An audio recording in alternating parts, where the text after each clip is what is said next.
This week's episode of Quality Irrelevant is brought to you by Uncle Jimmy's Organic Corn-Fed Prostitutes. Here at Uncle Jimmy's down-home country farm, all our organic corn-fed prostitutes are allowed to roam free on the fields, and we only very occasionally have to shoot one in the goddamn brain because they've gone feral. So try Uncle Jimmy's Organic Corn-Fed Prostitutes today, and if they're not 10 times better than a regular budget supermarket prostitute, well, old Uncle Jimmy will just have to eat his hat. Uncle Jimmy's Organic Corn-Fed Prostitutes. Stick your dick in one today. I'm feeling a little bit dubious about Uncle Jimmy's intentions. He seems like a nice man, but his products are just very questionable. Yeah, that was... But I had to sort of just go with the content that they gave me. Yeah, it's their fault. Uncle Jimmy nailed it to my door, like with a Bowie knife, in the middle of the night. And like the Bowie knife was like deep in the door, almost all the way through. Did he leave you like a rabbit or something as well? Was it through some kind of livestock, to leave as like a gift or a payment of some kind? Well, I mean, that ad kind of explains what Uncle Jimmy's livestock is, and I feel like having one of those sort of impaled into your door is just a bit conspicuous, and Uncle Jimmy likes to operate above the law. Yes, above the law, but on a farm that you won't find on any map. No, you'll never find it, no matter how hard you try. The government. It's a shame he knows where you live, though. Yeah, it's awkward because I sort of have to keep doing his ad reads. Because he'll find you. Otherwise, he'll find me. Yes, our greatest fear. Yeah. That is a shame.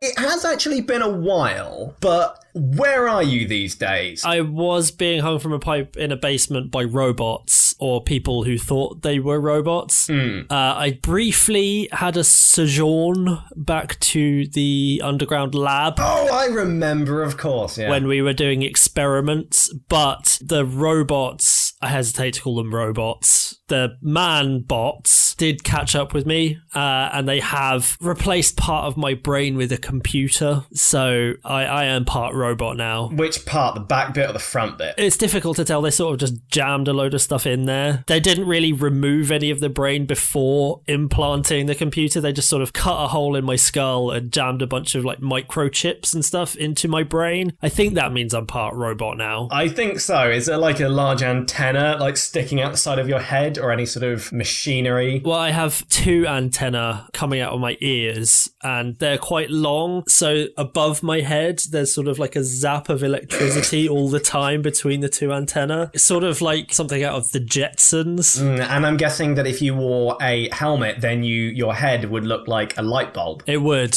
I think that might have been the point. To turn you into a big light bulb. These robots, they're very twisted. I don't know what their agenda is. I think we should deport them and maybe build a wall. Are we going to have to add them to the list of like groups we've offended and or don't like and or we feel should be deported and we're going to be racist against? Well, it's pretty much magicians and robots at this stage. I've actually decided not to be racist towards magicians this week.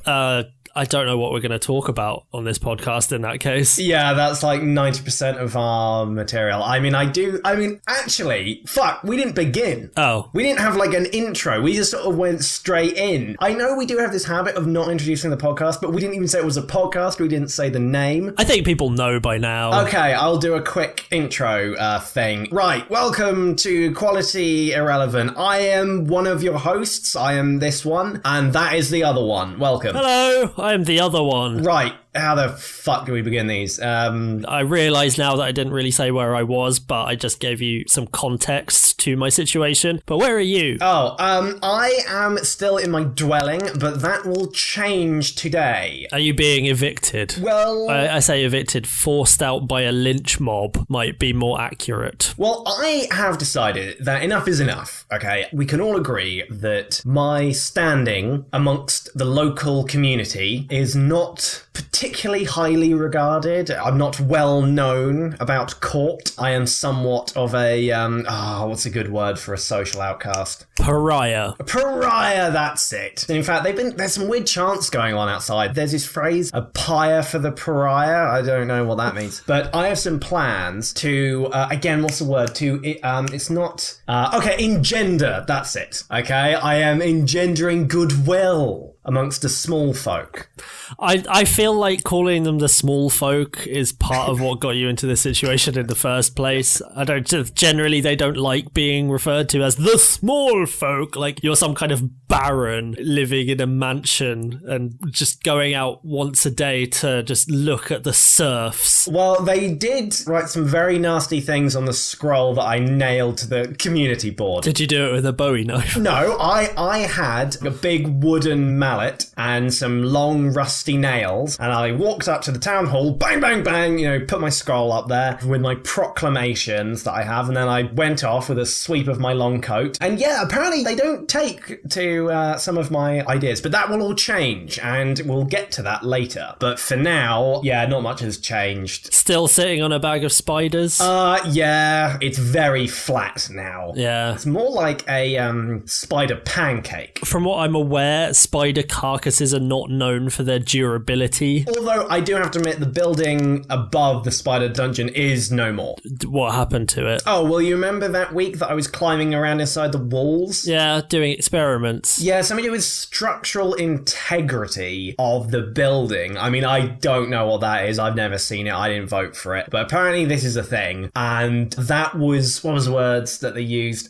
Compromised, right, in some way, and then one night it just all collapsed down. So I am now sort of beneath what has become the local tip. Oh, is that good? If I ever need rubble, if I need some hardcore, yeah. The dust is pretty thick down here, though. I breathed a lot of it in. God, it's playing hell with my vision. Well, you don't really need vision for a podcast, I don't think. And especially down in the spider dungeon when there's nothing to see. Yeah, except spiders. But my neighbours, Jesus, they are noisy. Christ, I've had to bang on the roof with a broom. The classic move of the grouchy downstairs neighbour.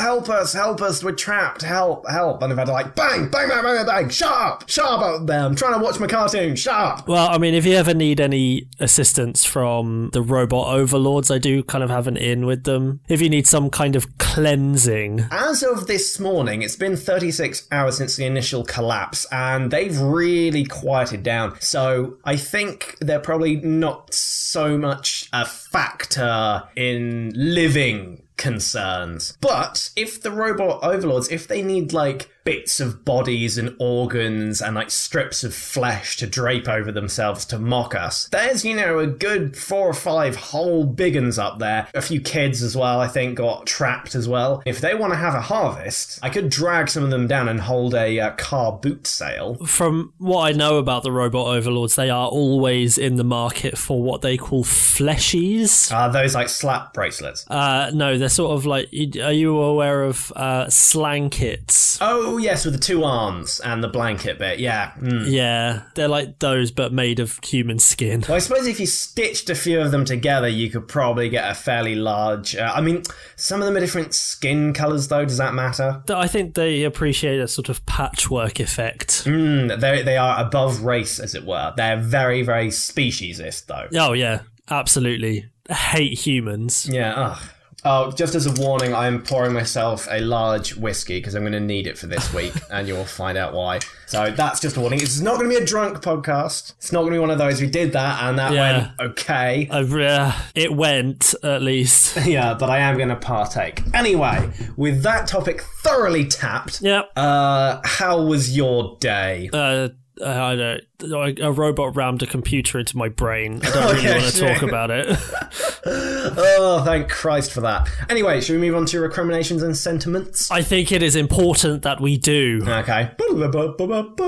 That's our little music. I don't know how our music goes. I've listened to it a bunch and I can't do it. Oh well, fuck it. I have 3 recriminations and or sentiments this week. Would you like to go first, or do you want me to go first? You can go first. I'm feeling gracious this week. I quite like the ones this week, mostly because they're short. The first one, the shortest of them, they just say, you can't cut this. Well, we can't now. Yeah, because they've cottoned on. They're getting crafty. That is what I would call a smart comment. Yeah, so we're giving them a big green tick and a block reporting abuse. Yeah. Well done to that viewer who I'm not going to name, because fuck you. Next up, someone just wrote in saying, who the fuck are you people, and why the hell do you think this is funny? Yeah, good points. Yeah, can't argue on any particular point. No, can't respond to them either. Well, obviously they're blocked, so you can't really respond to them anyway. And it's sort of against our ethos, I think, to answer these things. Is that right? Ethos? That is a word which may be relevant in this context. The last one, this is the worst one, I think. Yeah. It reads, oh my god, it's Equality Irrelevant, guys. I'm such a huge fan. Please don't block me. I love everything you do. I've even made a donation to the podcast. Keep up the good work. Oh, that's just sarcastic and pandering. I was a little over-enthused. Yeah. I had a little cry over that one. Yeah, but did you block them? They are blocked, yes. And I have reported them for fraud. Good. They are fraudulent. Yeah, I've reported them to the IRS. I don't care where you're from. You go to prison. Lying is a form of fraud, right? I fucking hope that's not the case, or else we're massively incriminated. Cut this. Fuck. You can't. Fuck. I just ruined it. Sorry. Okay, I'm gonna send the IRS, like, a basket of muffins. I think that's a good plan. Can you put my name on the card? Can you just put from your friends at Quality Irrelevant? From your friends at Quality Irrelevant. Brackets. Mostly Theo. That's fair. You did buy the card. And you did bake all those muffins. Well, I will do. I'm pretty sure you can order it online. Like, there must be a website, send a basket of muffins to the IRS or something.com. I should register that fucking domain. That's a business idea. Holy shit. I'm going to listen back to this in like 2 months' time. It's going to it'll be taken by then. Oh, well, fuck it. Right, with their recriminations and sentiments on my end thoroughly tapped out, Phil, what have you got? I'm going to say right up front that these are recriminations. There's no two ways about it, really. Shit. The first one is, Quality Irrelevant is the worst thing I've heard all week, and yesterday my wife informed me that she was a carefully arranged stack of prostitute calling cards. Also that she was leaving me for a magician who could turn into money, but I'm sure it's all just a very convincing illusion. I feel for that guy. Yeah, I do as well. Yeah, we should start a magician survivors group, I think. I think we should, but we just won't go. No, we won't go. We'll organise it, but then we'll just not turn up, ever. It's essentially just a bunch of weirdos in a coffee shop somewhere. Yeah. Yep. Poor sad fucks. So, moving swiftly on, the second one just starts, now you see me, throwing a Molotov cocktail at your house while violently masturbating into your letterbox and stamping on your cat. That legit made me smile, so I'm going to count that as a sentiment. Oh, well, I mean, either way, they got blocked, so it doesn't really matter. I mean, that's kind of a reward and a punishment. Everybody wants to be blocked by us. It's sort of like a badge of honour.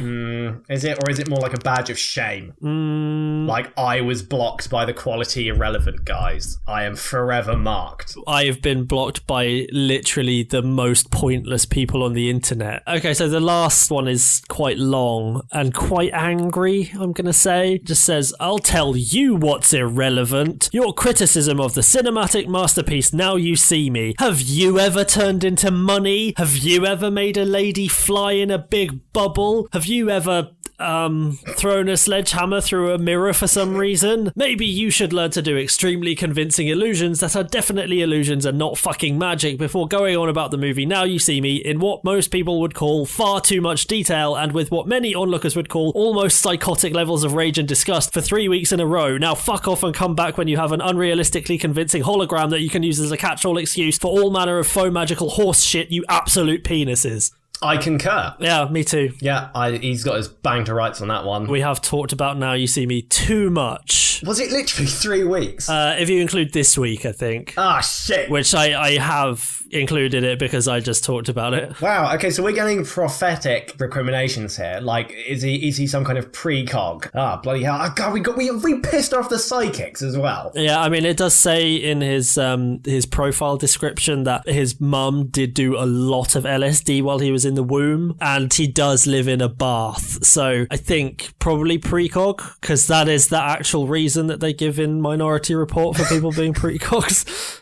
That was bullshit. We're now moving into the bit of the podcast where we rally against the films we don't like. Is Minority Report based on like a book or a comic? I think it's based on something by Philip K. Dick. I'm not sure. Actually, Philip K. Dick is pretty good. I just haven't read his stuff. Yeah. This is the fucking thing though, right? I was watching that movie as a kid and was like, hold on, you can't just throw in supernatural magic bullshit halfway through. Like, it was science fiction. It wasn't just like, oh, and now it is the Harry Potters or whatever. That made no sense to me. Even as an 11-year-old, it's like, wait, what? They're magic babies in a bath and something to do with drugs, and therefore they can just see the future. I thought it was going to be I couldn't fathom what the scientific explanation could be, but I was still fairly pissed off about that. Like, how does that work? I don't know. They pass it off as they were like mutated, but I don't think they understood what mutation actually was. It's like, oh, they are X-Men. They are now superheroes, but they live in a bath. God, fuck that film. Okay, I now know what film I'm going to rant against next time.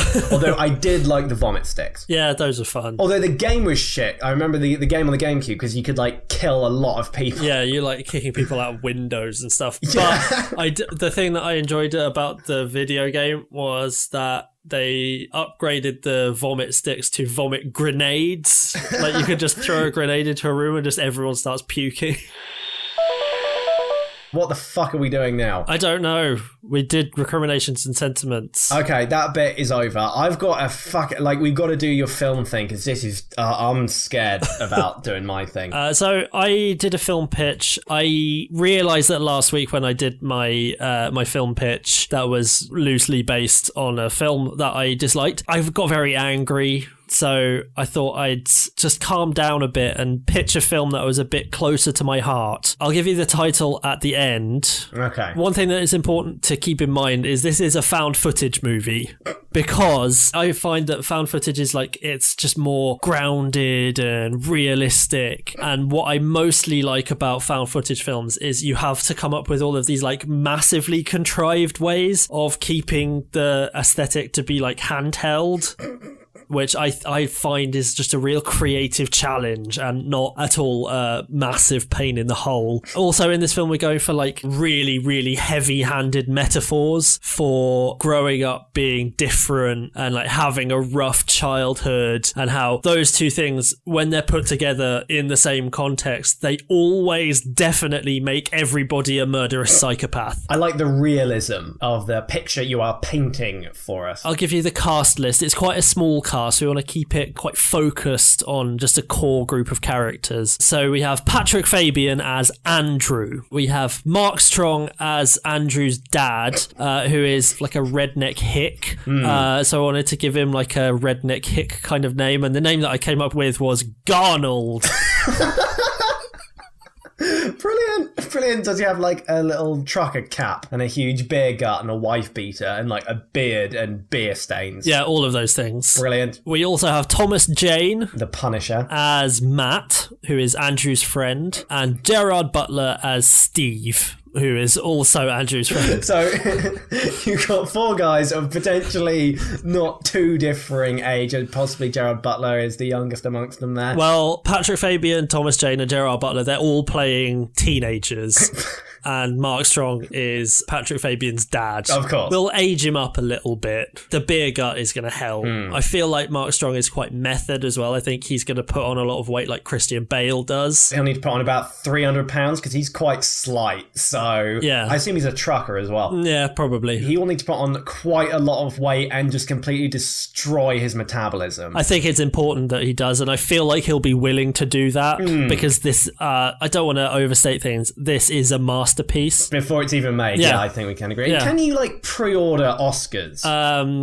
I think probably once this film pitch is out there, I will get some calls. At the very least, I'll probably get like an email or two about like, well, there's no point really having an Oscars ceremony this year because obviously they're all going to go to you, including Best Foreign Film and Best Animation. You might get the Too Good for Cannes award. That is my aspiration with this film, and I don't think it'll be difficult. Like, you'll get that once you hear the outline of this film. Okay, I'm enthralled. So Andrew, he is a mopey, depressive teen from a lower class family, and his dad is an abusive alcoholic.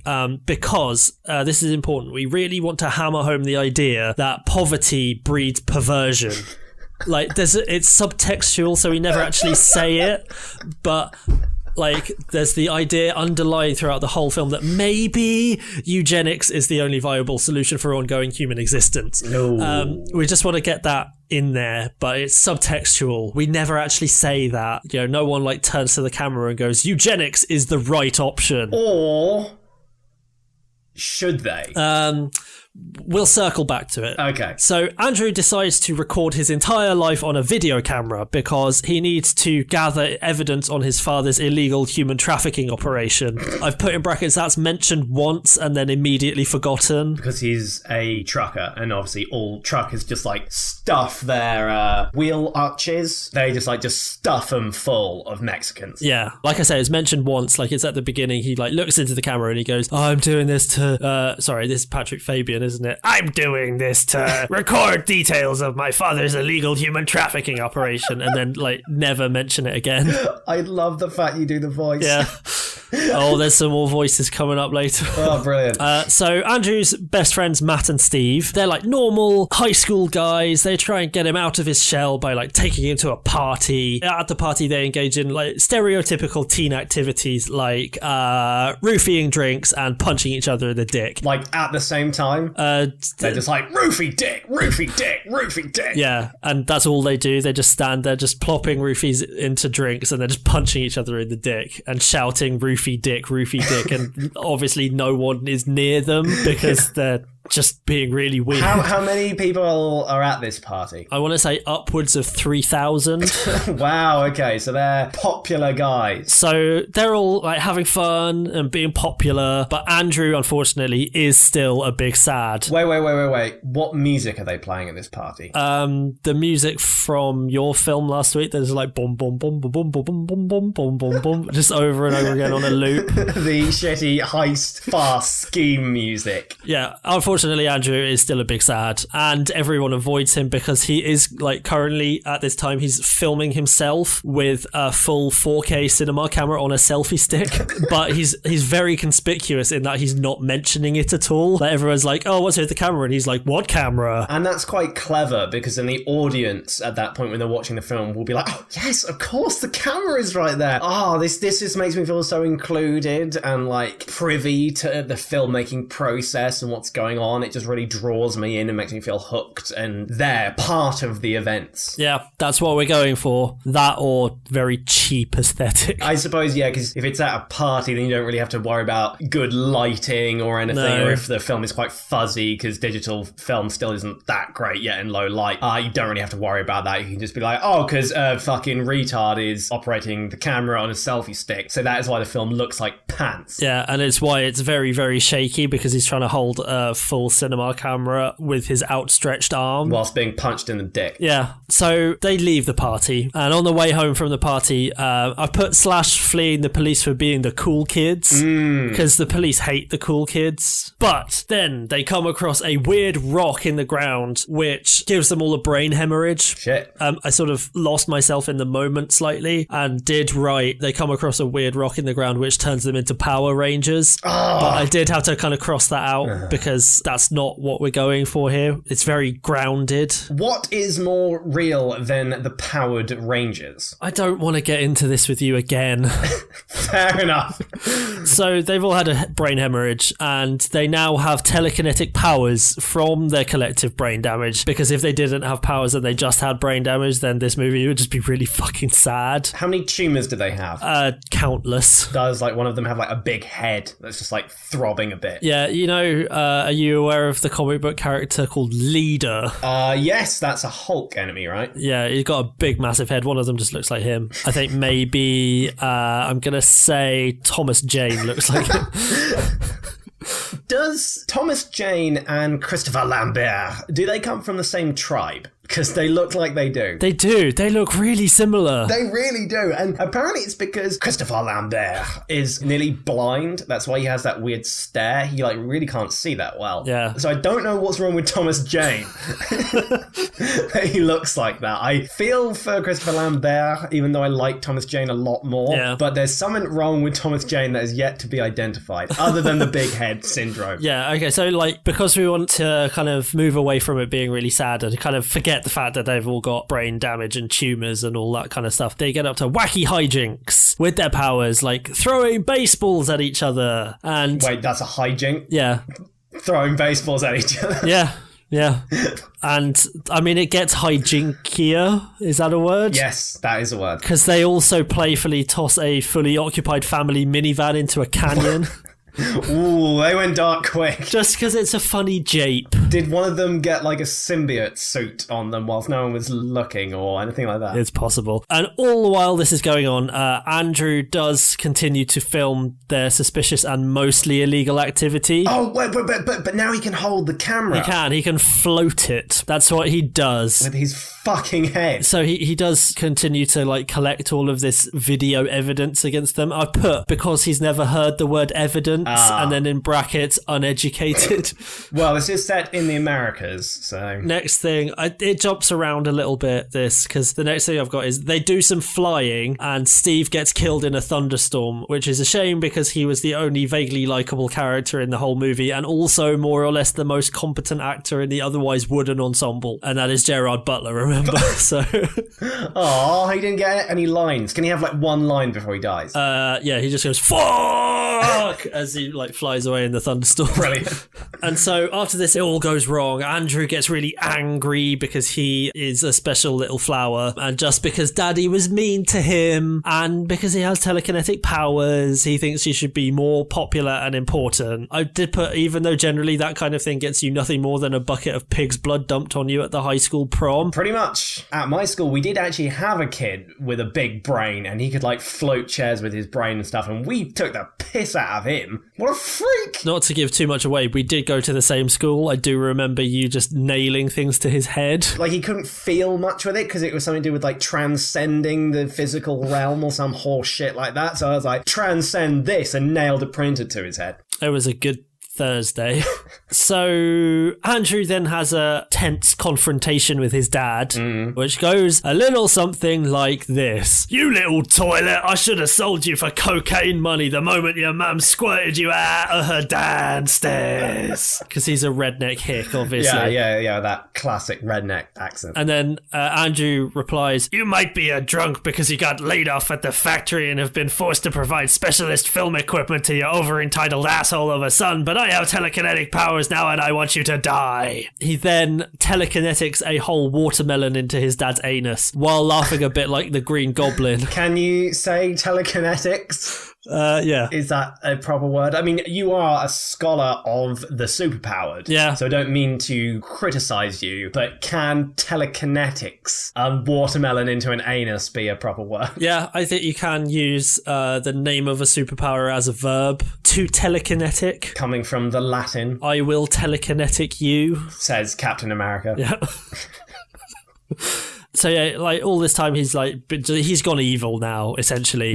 What a prick. Unfortunately, he's not very good at it because he tries to rob a petrol station only to get blown up. Oh shit, he's dead. For the sole purpose of him looking all like burnt and fucked up, so he's a bit more like a supervillain. Oh, so he's not dead yet? Because I thought he died when he got blew up. No. He got like blown away from the explosion. Like his face caught fire and stuff. Is that how explosions work? Like, if you're facing the explosion, the bit that's facing gets burnt, but then all the force that gets thrown at your body, that's just fine. You just, like, fly away. Yeah, I think that's how explosions work. I am no scientist. Yeah, it doesn't snap your spine in your body like the crack of a whip. No, you and I are both explosion experts, so... I have caused a lot of explosions in my time. Yeah.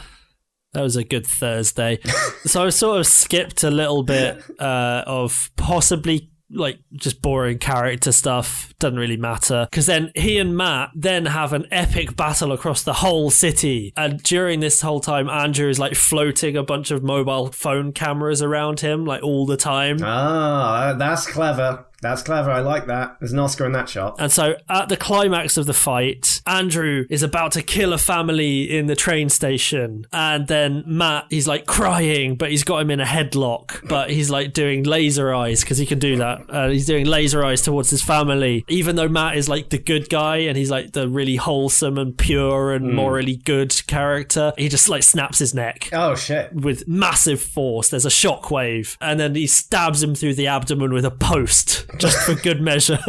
Well, I guess, yeah, I mean, if you're already committed to the idea of murdering someone, you might as well double tap. Yeah, and so the epilogue of the film, Andrew's body is taken away by the military for experimentation, and Matt has to then prepare himself to take on the biggest challenge of his life, a man dressed as an owl. What? We're just setting stuff up for the sequel. Oh, okay, yeah. Inevitable sequel that this will definitely get, yeah. So that is the film. For the title, I sort of ummed and ahed about it quite a lot because I was thinking of something like really, really generic that just didn't really engage or didn't kind of evoke any ideas about what the film would be like. So I was thinking of something like Chronicle.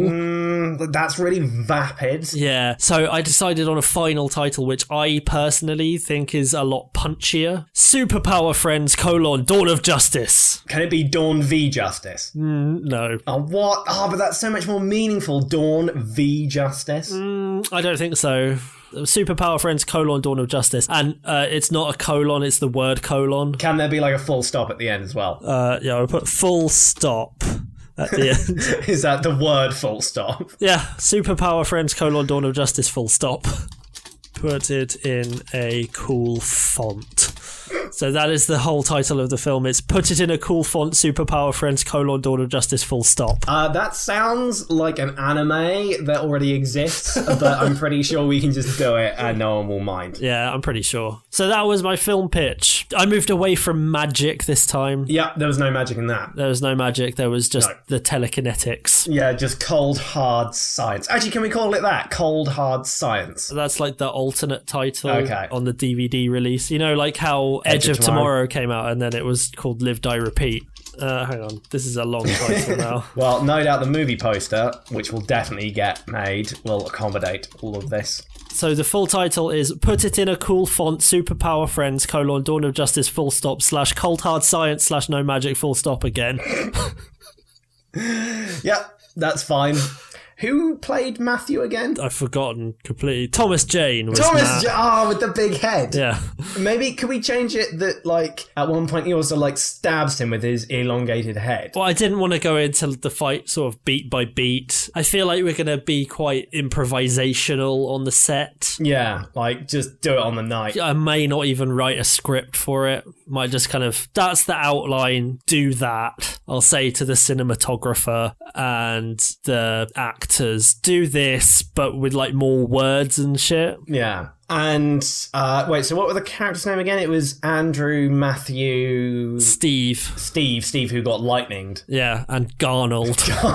It's a shame about Garnold. Did Garnold die? Yeah, he got a watermelon telekinetic up him. And that's lethal, is it? Is that you can't survive that? Well, you try and get a telekinetic watermelon up your anus and not die. Well, I don't wish to try. Well, yeah, I suppose. I mean, I thought maybe the watermelon would just, like, impact itself and you just poo a watermelon slashing out. Well, that's going to be a title. Cool, yeah, that is pretty good. I'm actually a bit envious of that one. I may have to steal liberally from you. The only corrections I think I can make, because that's the thing, they're not additions or editorial decisions, they are corrections to your work. Oh, as in, I have got it wrong. Yeah, you got it wrong. The only corrections I'm going to make is more dialogue. Yeah, I will do more dialogue for my next one. I just thought, like, it's a bit more thoughtful and a bit kind of quieter, more reflective, apart from when they level Metropolis at the end. Yeah, well, is that just from the neck snap? Like, as in the neck snaps and it kills a city? Yeah. It's a nuclear-powered shockwave. Yeah, like, he probably shouldn't have done that. No, like, he's a bad hero, generally. In the next film, is he going to be like, I'm the hero, I saved everyone, and then everyone's like, tell that to Andrew's broken neck! And also the whole city. Oh, they don't care about that. We said it in, like, I don't know, where don't people like? Detroit. Detroit, I was thinking Detroit, but I also thought Detroit gets, like, a bad rap. In RoboCop. Yeah, if it's RoboCop Detroit, I kind of want that city to continue forever, because that's brilliant. They just have, like, a class of businessmen who are evil and rule. Yeah. It's kind of like Darkman in that regard, where the main bad guy is just a businessman, a guy in a suit. Yeah, there aren't enough superhero films like that anymore. Except Batman v Superman had Lex Luthor and he was just terrible. Isn't he, like, a kid or something? You know, he's played by Jesse Eisenberg. But, like, isn't he, like, then they retconned it, like, now, oh, that's not Lex Luthor, that is Lex Luthor's, like, splooge or something that grew into a human. I don't think so. It's never specifically referenced as that in the film. There's the scene where he just goes, by the way, I am a test tube baby. Isn't there a scene in the film that revolves around a jar of his piss? Yeah. So what I said, isn't that outlandish? He makes Holly Hunter drink a jar of his piss and then blows her up. Really? No. Oh, fuck. He does give her a jar of his piss and then blows her up. He doesn't force her to drink it. Really? I mean, of all those events, though, that wouldn't be that much further than what we've already established.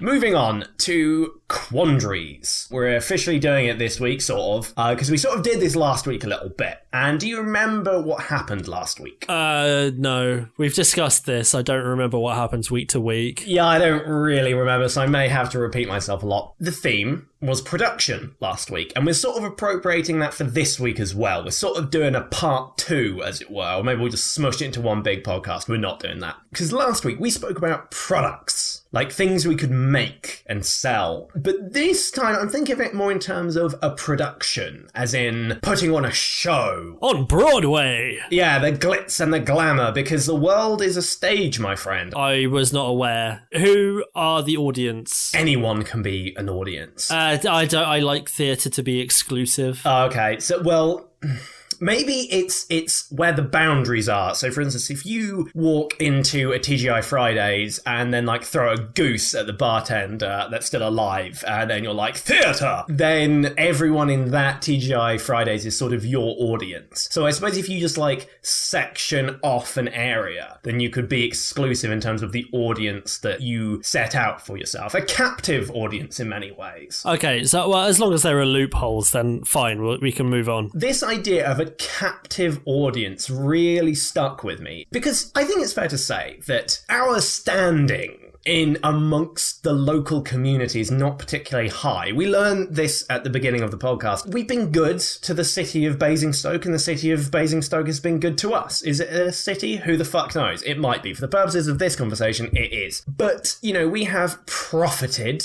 we have reaped from the city of Basingstoke, and now it's time to give something back. And I think we did this a few weeks ago, but we're doing it again. Are we going to put on some kind of show? We are, because the world is a stage, my friend. I don't know if you know that. I heard it once from a guy who stunk of whiskey. School plays. I recall them. This is where, right, real education and action and change occurs. Get 'em young, I think is the term. Do you remember when you were at school in the young days, in the early days, in the before time, people would come in to the school to put on a show, a production, to teach us about good lifestyle choices. You shouldn't smoke. Say no to the drink. Don't eat all the drugs. Don't have sex in the teacher's office. Don't look at a car, otherwise you will die. Exactly. You know, healthy lifestyle decisions. And it had nothing to do with the fact they were probably teaching us these things far too late. But there was an element there of the older generations have got to pass something on to the children. And obviously teachers don't do that. Fuck them. Instead, a bunch of strangers of our sort of age, you know, the in-between years, sort of the mid-20s, you know, maybe even up to early 30s, but you're still young enough to be cool to the kids. They'd like bring these people into the schools to put on a production to teach the kids about whatever was popular in the news that week, about like, oh, don't shoot up a school, you little idiot. It's bad for your digestive tract. Don't run across a park and get in a van just because they've got heroin. Whatever it was. So I think we should do this because we are approaching that stage in our life where we should get up in front of a load of kids and demonstrate ourselves to be complete burnouts so that they can aspire to something. So we're going to go to all the local schools and put on a production. So I thought it would be a good idea to talk to them about something that we know about. Yeah, we know about things. Yeah, that we are well versed in. Let's find something that's a bit of a hot topic, you know, because you know, anti-drugs, that was so 80s, drinking and stuff. I mean, God, that's hypocritical of us to say, oh, don't drink, kids, as you know, finish the last slug of bourbon from the bottle and then throw it at the wall. Yeah. And I don't want to talk about sex in front of kids. I'll get locked up, pedo. So what can we talk about?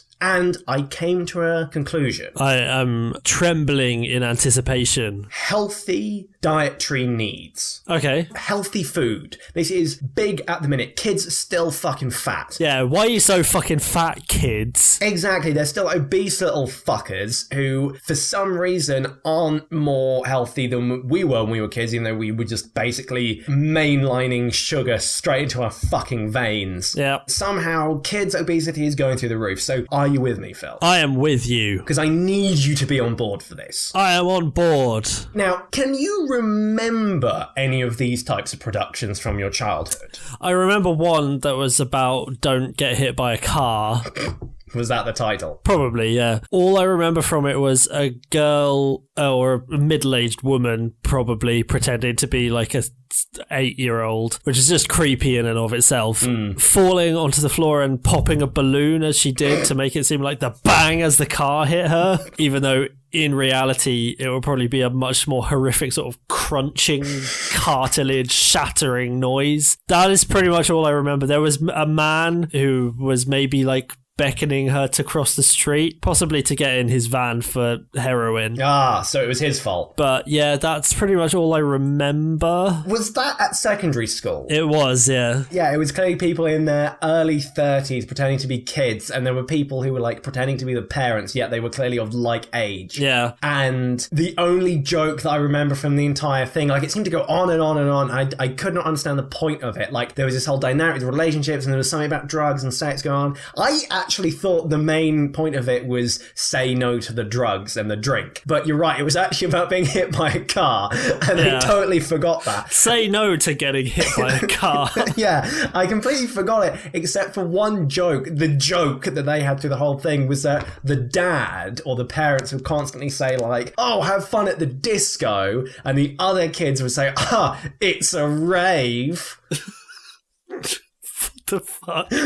And that was the joke, not realizing that we were like 13 at the time, and by that point even rave was outdated. Just like really outdated references like, oh, I'm rolling on Molly and I'm K'd off my tits, and we just moved, so we were on like ice. But clearly they failed. Yeah, see, the things like that stick in my mind more so than these terrible school plays is like, it's almost like viral marketing for not doing drugs, which is seeing people who are on drugs There was a guy I saw once in a large outdoor area who was very clearly on magic mushrooms, and he was walking around, going up to literally everybody who walked past and going, "Are you on my side? Are you on my side?" And then he stopped and puked down a drain.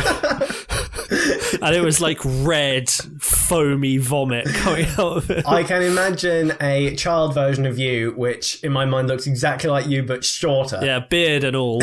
Yeah, like same clothes, not even like sort of proportionally adjusted, like literally the same as you are now, but just someone has compressed you, so like your skull is wider and everything. Like, I am me, but I am the shape of original Donkey Kong. Yeah. And then you look at that guy being sick down himself in the drain, and you've got a beer in your hand, and you're just like, "Yep, that's done it for me. No drugs." Yeah. That's pretty much exactly how the situation went. Because alcohol isn't a drug, it's a drink. Exactly. But fuck that. Okay, so, sorry, healthy diet. That is what we're doing now, right? And because we can change these kids' lives. We can change these fatties' lives, okay? Yeah. And clearly, the people in our past failed us because we forgot everything they were trying to talk about. Clearly, they couldn't relate to us at our level. They couldn't do all the talking. Yeah. They couldn't, like, make the references. You know, they just didn't click. It didn't work. But I think we can change that. We call up all the schools in the Basingstoke area and say, "Hello there. I have got a play for your little fucking kids that they're just going to fucking love and make them stop being fat because they're fat with the fat." Why are your kids so fucking fat? They will not be fat no more after they see us do our play. Yeah, and in fact, the name of the play might be Fat No More. Yeah, I like that. We are the Fat No More group, right? And we'll go into the school. Imagine like an assembly hall packed full of kids, right? All aged sort of like between maybe from like 7 up to 10, that kind of age, you know, get them relatively early, but so they're old enough to sort of appreciate the art. And then the doors lock, right? They slam shut, okay, and the shutters come down. Because that's how all good school assemblies started, was with the doors slamming shut and locking, like an audible locking sound. Yeah, and then we come on, and it's you and me, yo, yo, yo, talking to the kids, the youth. I'm assuming we're wearing like very overly bright colours. I am so glad you mentioned that. I have costumes for us all played out for us to connect with the kids, with the youth. Okay. Well, first of all, we're going to cover their teacher in Gunge. I think that's important that we do that. Because that's how we speak to them. We're like, look, it is Mrs. Featherbottom. That is Arrested Development reference, but whatever. Isn't she a fucking bitch? Right, come here. And then we like get a bucket of Gunge and then just like shove her head in it and like hold her down. And they'll be like, get your own back, kids. And they'll throw socks full of change at her. They'll be going fucking mental. They'll be losing their shit. We can put a bunch of heavy objects under their chairs, and then whenever something good happens, they'll just like hurl them at the stage. So when we're saying get your own back on Mrs. Featherbottom, and she's like, "Oh, what's going on? I don't like this." Then they're just like hurling wood screws and anvils. Yeah. So we're there, right? And we've got our caps on backwards. But Theo, caps are supposed to go on forwards. No, but we are putting the middle finger up to the man and the system and saying, "No, Mum and Dad, I'll wear my cap how I want. This is rebellion." Yeah, fuck you, Mum and Dad. I'm going to stab you in the knee with a screwdriver. Like, I'm glad you talked about our costumes, because very bright colours, I think, is the name of the game, because we've got to relate to these kids on their level. Maybe we should have our logo, like the Fat No More logo. It should be in like a gang font. Oh yeah, so like graffiti, like on the brick wall, because we've like stripped all the paneling off and the paint and then tagged it. Tag, I think, was the term that we learned back in the day. Tag it with our tag, Fat No More, you little bitches. And then it's just like a big stomach crushing a young girl to death. Yeah. Fuck you. So we've got our fucking caps on backwards, we've got the fucking the chains, we've got all the stuff. You're wearing dungarees. Of course. Can wear dungarees and construction boots. Oh shit. A pair of like caterpillars, but like the beige desert coloured ones. And you've just got like armbands, like sweatbands on, but they're like really brightly coloured. And you've also got one around your head as well, beneath your cap. I feel like I know the answer to this, but the dungarees. Do they go over both shoulders, or have I just got it over one shoulder? Oh, you're going for the one shoulder look. There's one clasp undone. Yeah, I thought that would be the case, but I just wanted to check. Damn right. And we've got all the colour and the caps on back and and I'm now, I've got my mini skirt on. It's really brightly coloured. I'm on fucking roller skates. Oh wait, no shit, roller blades. Yeah. Only squares wear roller skates. I've got roller blades, bitches. You're on the edge at all times. Yeah, way less practical. We're like, yo, kids, fucking get your own bag. And we drown the teacher in the gunch. So that's all good. Yeah. Dead teacher, we just shift her off the stage, I think. Yeah, just like kick her the fuck off. Right, so we need to like get them excited. We need to give them some like stimulation. So maybe we'll sort of like detonate a controlled explosion or something. Bang! To really get them all like, whoa, look at these two. It is... And you know what we're called? I don't even want to begin to try and guess. Yo, yo, yo! We are the Frooiti Boyz! Yeah! I like it. Yeah, the Frooiti Boyz, because fruit, health, fruity, good for you, healthy, nutritional. Can I just ask again? I feel like I know the answer to this question. Yeah. Fruity. Spelled with a UI or a double O? Double O and an I at the end instead of a Y. Okay, yeah. Fruity. Yeah, that's fine. And boys, I'm assuming a Z at the end. Yeah, and instead of a T in fruity, it's an apostrophe. Frooiti Boyz. Makes it sound like farmers. Anyway. Or like a Cockney market stall. Hello, we are the Frooiti Boyz. Okay, we'll put the T back in, so we'll be the Frooiti Boyz. Fruity. Frooiti Boyz. Anyway, it's all fine, it's all good. And we'll make like some references that they'll know. We'll sort of like, do you remember dime bars? And we'll like throw some fucking dime bars at them as like a fucking distraction. Yeah. Remember when wham bars were big? Oh, have you heard of the Power Rangers? Oh, wait, shit, they probably have because they're remaking that and they still... fuck that. Have you heard of Mummies Alive? Have you heard of the Street Sharks? They might actually know that one. Fuck. Do you remember Mummies Alive? Vaguely. It was like they were mummies, but they like had armor that came out. There was like a blue one and a green one and a red one, and they like... Are you Googling Mummies Alive? I was Googling gargoyles. Do you remember gargoyles? Oh, fucking gargoyles. It wasn't one of them gay. I don't remember. Well, we'll throw that around because I remember what we really did a lot of as kids was throw around a lot of homophobic rhetoric. Yeah. And it wasn't really homophobic. It was just using gay in a derogatory term. But not even about sexuality, just about like if your teacher gave you some homework and there was no one around to gunge them, then you would just say, oh, this is gay. Yeah, this homework is gay. Yeah, it's so gay. I'm going to go play with my Mighty Max. Yeah. Have we mentioned Mighty Max on this show before? We may have done. We must have mentioned the fact that his best friends were an owl and a Viking. Damn. Damn fucking right. You can't get better than that. A fucking owl in a purple robe thing and a guy with a sword who's like really old. He's like Virgil or something. Virgil was the owl and the other guy was Norman. Norman the Conqueror or something. Norman the Barbarian. Fuck it, it doesn't matter. They're both dead. Yeah. Anyway, so we come out, yo, the kids, the youth, fuck your teachers, and all you kids are gonna die because you're fat. Yeah, start a race riot. Damn right.